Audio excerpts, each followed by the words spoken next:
Salut les gars, j'espère que vous avez la forme. Petit update quotidien comme d'habitude, on va regarder Bitcoin, Ether, les alts, les news, la fonda, la macro, tout ça, on fait un petit condensé de 10-15 minutes pour les nouveaux qui sont arrivés. Voilà, je vous explique un peu le contenu.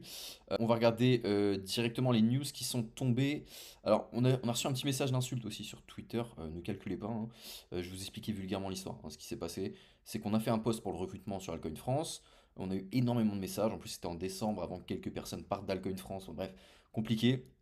Ce mec-là nous a envoyé un message, on a oublié de lui répondre, il nous a insulté, et là il veut faire un buzz sur ça. Il y a rien, les gars, il y a juste ça. Donc c'est un bas de cul en hyperventilation, c'est sûrement un branleur de 15 ans qui se cherche un peu, laissez tomber, hein, calculez pas. Donc je dis ça pour ceux qui ont vu le message, hein, la plupart des gens l'ont pas vu.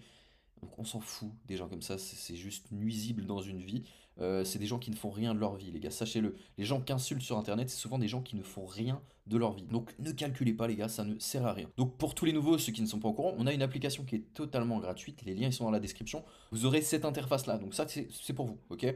Vous aurez énormément de ressources, donc c'est un canal de discussion, rediffusion des lives, bibliothèque, analyse technique, actualité token, flash news, 5 heures de formation, librairie, outils indispensables.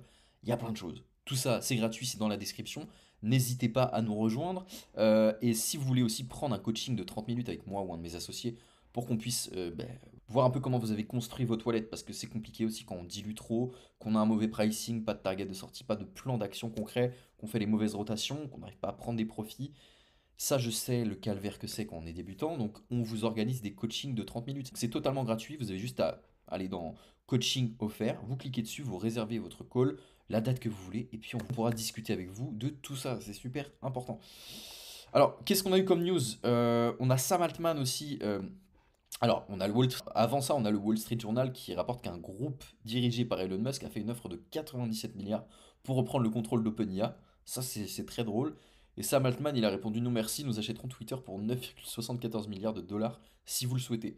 Les deux, ils se tirent dessus. On sait que la relation, elle est assez floue entre les deux. Après, les deux ont une bonne relation avec Trump, quoi qu'on dise. Donc, qu'est-ce qu'ils bosseront ensemble à terme? Je ne sais pas, honnêtement. Je pense qu'il y a de l'ego des deux côtés et on verra où ça en est. Mais en tout cas, très drôle. Et on va continuer à suivre ça de près. On a aussi Grayscale qui a déposé auprès de la SEC une demande d'ETF sur ADA Cardano. Encore une fois, tous les projets avec une norme ISO 22, on voit que ça pousse un peu derrière. Donc il faut continuer à regarder un peu ce qui se fait. XRP, ADA, HBAR, Stellar, tous ces projets-là. On a fait une vidéo d'ailleurs dessus sur la chaîne. Si vous voulez aller voir, elle est sympa. Donc tout est sur la chaîne YouTube. Et voilà, on a Solayer qui devient le 8e projet sur Binance Holder Airdrop. On a aussi Injective qui lance son indice boursier, donc voilà, tokenisation à fond, ça continue à bosser, donc Injective, Ondo. Je pense honnêtement, finance décentralisée et puis RL World Asset, là, ça va pousser, je pense cette année que ça va être le narratif principal. Puis tout ce qu'il y a comme news fonda derrière, ça pousse vraiment pas mal. Pour en revenir à Bitcoin, les gars, qu'est-ce qui se passe? Donc Bitcoin, ce qui est cool, à terme, là, je me suis mis en 1 heure, on a un break of structure. C'est très clair, on a break de la structure, retournement de tendance, un flux qui a été break. Donc si on prend par exemple, regardez, je vais faire ça, ça va être approximatif, hein.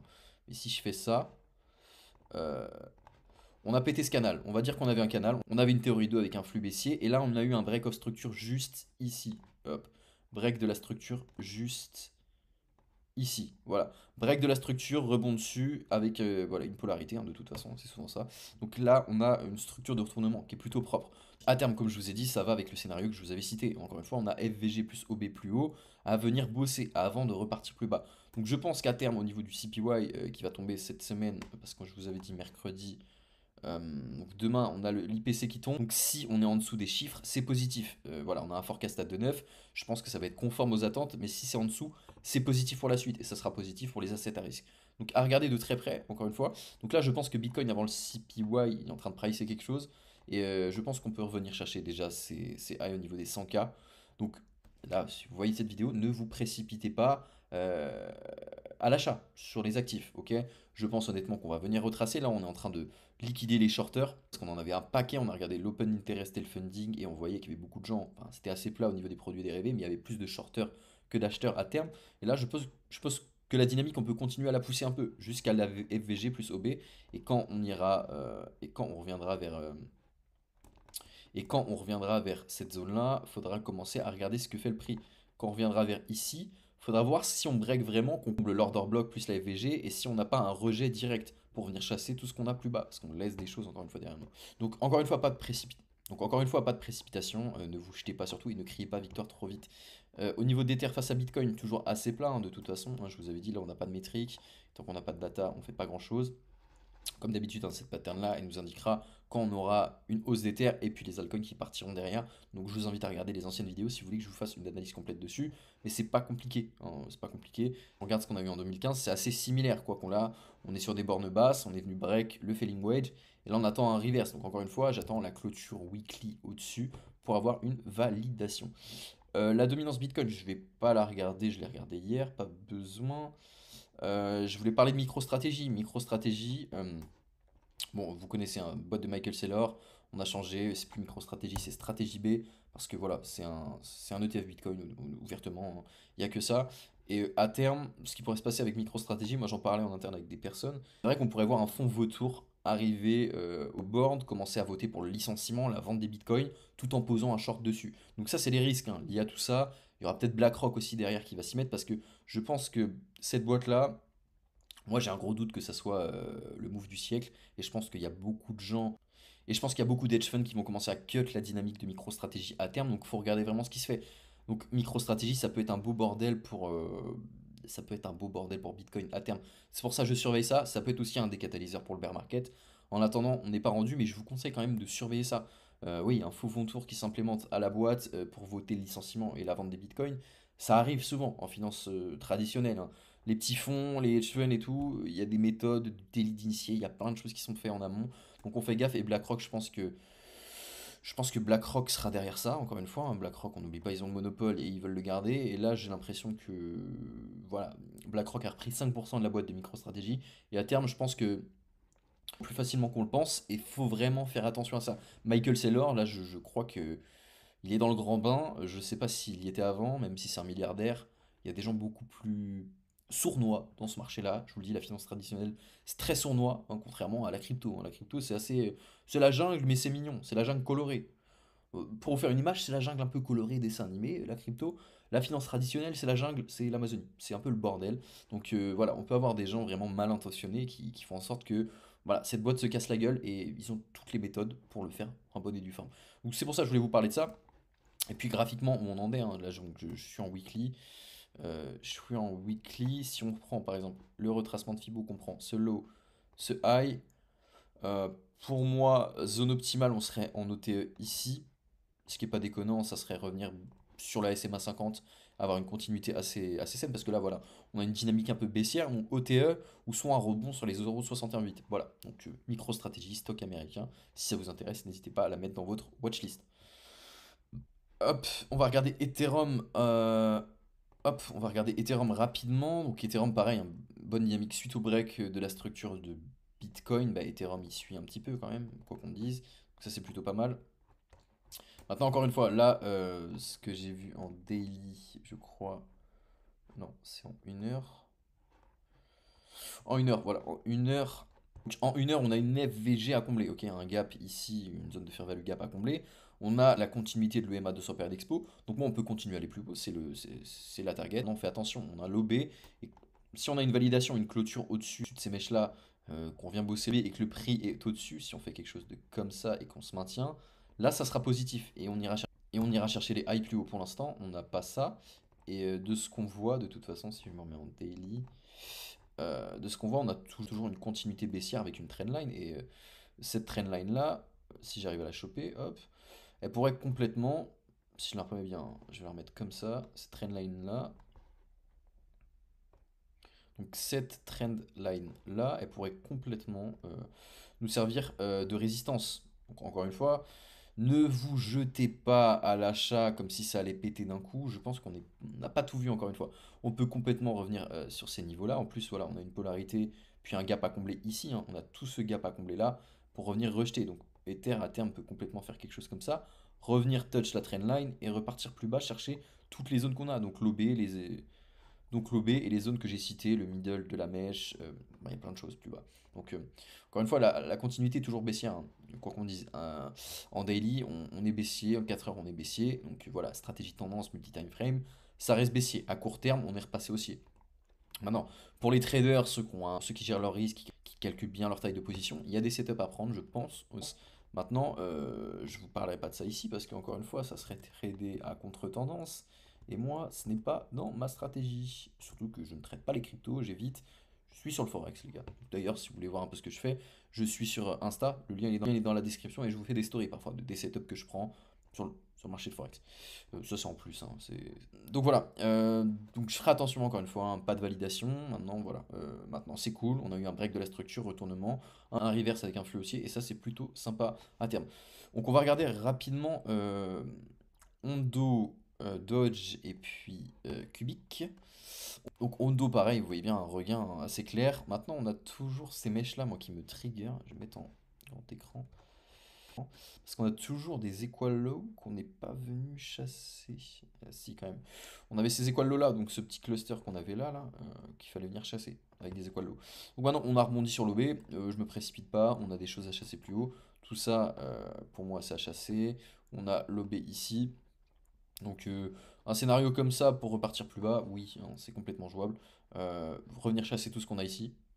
Et dynamique baissière à terme, hein, parce que dans tous les cas, si on se fie à une stratégie de tendance. Alors attendez, je vais enlever tout ça. Si on se fie à une stratégie de tendance sur Ondo, en daily, on est au-dessus de l'EMA, au-dessus des 50 au niveau du RSI. Ok, en 4 heures, ok, on est repassé haussier sur une stratégie de tendance MTF daily 4 heures, 1 heure.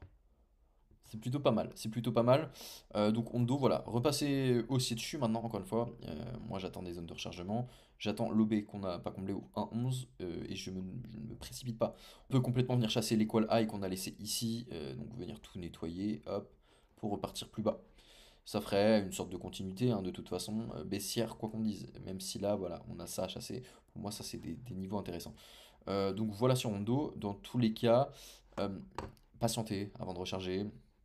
Je sais, ça va être long, là vous vous dites, ouais, mais moi je vais recharger mon bag. Vous patientez, les gars, arrêtez d'être bêtes. Donc j'ai de l'argent, je sais que vous allez. Parfois, il y a des gens, ils ont des impulsions. Tu sais, tu te dis, putain, j'ai de l'argent, faut que je recharge. Non, attendez des foutues zones. Ne laissez pas vos émotions rentrer en jeu. Vous n'allez pas louper le train dans tous les cas. Là, je vous garantis qu'on n'a pas de signal sur une alt season pour l'instant. Donc, quand on aura des vrais signaux majeurs concrets, ben, je vous en parlerai dans les vidéos. Ça, il faut juste pas se précipiter maintenant.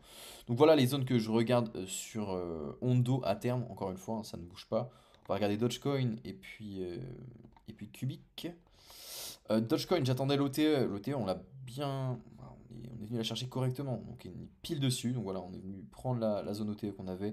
Donc, suite au retracement de Fibo. Maintenant, voilà, on peut avoir un petit regain à terme, revenir bosser les 0,29. C'est complètement jouable. Limite, revenir bosser l'ancienne zone de support qui sert de résistance maintenant au 0,30, hein. C'est complètement jouable. Donc voilà, à terme, il y a des trades à prendre. Je pense que là, voilà, une validation, on peut aller chercher des highs. Donc si on prend par exemple un setup simple sur le Dogecoin, on va voir. Parce que là, voilà, on a un reverse, c'est plutôt pas mal. Plus, voilà, le RSI est en bonne et due forme. Si on prend un setup, on va dire qu'on longue là. On va dire que là, voilà, on a une autre break de la structure ici. On a. Je vais pas le faire comme ça. On a une autre break de la structure juste ici. Hop, je vais mettre en 1 heure. Donc on a une autre break de la structure juste ici. Donc voilà, on a une polarité maintenant. On a une polarité, c'est très clair. Maintenant, qu'est-ce qu'on voudrait? Un truc qui invalide notre scénario, c'est pas compliqué. Là, on a un setup très simple. On peut prendre cet outil-là en longue. On va dire que le prix est là. On peut mettre, on peut complètement mettre son SL à un niveau qui est invalide, donc ça voudrait dire partir en dessous de la polarité, ça polarité plus en dessous de la SMA 50. Hop, et on reprend. Et on mettrait un TP au-dessus de ce high là, ça nous ferait un ratio de 1,73. C'est pas déconnant, c'est pas dans ma stratégie, mais c'est pas déconnant. Et après, on peut évoluer en fonction de ce que fait le prix. Et on pourra aller chercher ces highs là au niveau des 0,34, etc. En tout cas, là, il y a des setups à prendre, je pense, pour les traders. Maintenant, ne faites pas n'importe quoi. Calculez vos tailles de position, essayez de respecter votre plan. Et il faut toujours être au courant de ce qu'on risque dans un trade. Donc moi là vulgairement je risquerais 0,5% de mon capital, même pas 1% avec un trade, avec un SL juste en dessous. Encore une fois, si on va en dessous, ça invaliderait totalement mon scénario. Donc là le setup il est pas déconnant, il est pas déconnant du tout. Donc voilà, gérez ça de la bonne façon, si vous voulez dans l'application je vous explique comment gérer votre SL, calculer vos tailles de position, essayer d'avoir un bon money management, un bon ratio risk-reward sur vos assets, etc. Donc il y a des setups à prendre à court terme. Maintenant faites attention encore une fois, gérez votre risque et ne faites pas n'importe quoi, ce n'est pas un conseil en investissement. Hop, on va regarder Cubic rapidement. Ça fait un moment qu'on n'a pas regardé Cubic. Cubic, on avait distribution, accumulation. Moi, j'attendais un rebond sur la polarité. Pas du tout. On est venu break, on est plus bas, et on vient chasser les ordres blocs plus bas. On est sur des zones optimales, hein, sur cubique quasiment. On revient bosser les OB. Et honnêtement, je pensais vraiment qu'on allait avoir un rebond ici. On l'a pas eu. Voilà, on est allé plus bas. Maintenant, je pense que là, on a des zones intéressantes, hein. Est-ce qu'on a des divergences quelque part? Pour l'instant, pas trop de signal. Sur une stratégie de tendance, c'est assez flou. Mais comme d'habitude, hein, si on regarde, si on regarde sur des timeframes plus courts, on voit que là, on a un regain quand même pas mal sur le marché. Donc ça, c'est cool. Encore une fois, on a beaucoup de choses à bosser ici. Donc là, on a pas mal de choses à bosser ici sur Cubic. On a tout ça. Donc à terme, je pense qu'on peut complètement aller plus haut. Encore une fois, la dynamique de Bitcoin. Et après, on reviendra plus bas et ce n'est pas acté. La hausse n'est pas encore actée. Ok? Donc, sur l'open interest et le funding, on voit qu'on a un open en hausse, un funding qui est en hausse aussi. On voit qu'on a des ouvertures longues sur le marché. Donc là, les gens commencent à long le marché, encore une fois. Faites attention. Encore une fois, le market making, il se fait comme ça. Quand les retail, nous, on est en train de faire des actions sur le marché, les market makers vont à l'encontre de ça pour liquider. C'est souvent ça qui se passe. Donc faites attention. On voit que les gens sur les produits dérivés, donc avec du levier et autres, sont en train de long, donc d'acheter le marché. Donc voilà, je vous ai partagé des setups. Faites très attention où vous mettez votre stop loss. C'est le plus important, encore une fois. Gérez et calculez votre taille de position et là vous aurez des résultats. Donc voilà les gars, donc on voit que le marché il a repris un peu de couleur, hein, ça c'est cool, mais on ne crie pas victoire trop vite. Donc voilà les gars, pour les entrées sur les ETF Ethereum, on a eu voilà, une petite entrée à 22 millions en le 10, donc voilà pas mal. Et on va regarder sur Bitcoin, les entrées sur Farside. Le 10, on a eu 186 millions. Vous voyez quand même qu'il y a un gap énorme entre Ether et Bitcoin. Mais encore une fois, je m'en fais pas. Larry Fink a émis un ETF. Ce n'est pas pour rien, les gars. Ethereum partira. Et là, je vois que tout le monde panique. Moi, je suis très confiant pour la suite. Donc voilà, les gars. En tout cas, n'hésitez pas à me dire les altcoins que vous voulez que j'analyse pour demain. Je ferai peut-être un petit live demain. On verra en fonction de la demande sur l'application. Si vous voulez que je fasse un petit live pour répondre à vos questions. Il n'y a pas de souci. Encore une fois, tout est dans la description. N'hésitez pas, hein. Dans la description, vous avez voilà, l'appel de coaching, le premier lien, et vous avez l'application en deuxième lien. Donc n'hésitez pas à nous rejoindre. Moi, je vous dis à demain. Bonne journée à tous. Et si vous avez des questions, n'hésitez pas à les poser dans le chat de l'application. Encore une fois, on est tous là pour vous répondre. Ciao les gars.